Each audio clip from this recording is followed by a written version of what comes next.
بسم اللہ الرحمن الرحیم۔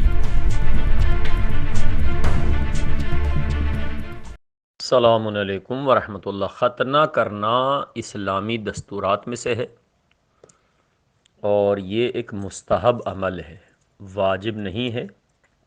اور واجب ختنے جب واجب ہوتی ہیں کہ جب انسان حج پر مشرف ہو تو وہاں اگر ختنہ کیے ہوئے نہ ہو تب واجب ہے کہ ختنے کرے، چاہے کتنا ہی بڑا کیوں نہ ہو، اگر ختنے بچپن میں نہیں ہوئی ہیں۔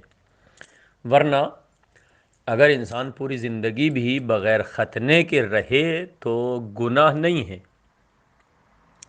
ختنے کرنا ایک مستحب عمل ہے، واجب نہیں ہے، لہٰذا یہ عقیدہ رکھنا کہ اگر ختنے نہیں ہوں گی تو غسل نہیں ہوگا، نہیں، ایسا نہیں ہے، غسل ہو جائے گا۔ ہاں اتنا ہے کہ غسل میں شرط ہے کہ بدن کے سارے حصے پر پانی پہنچنا چاہیے، تو وہ کھال جو اضافی ہے اس کو پانی وہاں تک پہنچایا جا سکتا ہے اگر غسل کرنے والا ہوشیار سمجھدار ہے، تو بغیر غسل کے بھی پانی پورے بدن پر، یعنی بغیر ختنے کے بھی پانی پورے بدن پر پہنچایا جا سکتا ہے، اور اس طرح غسل صحیح ہے۔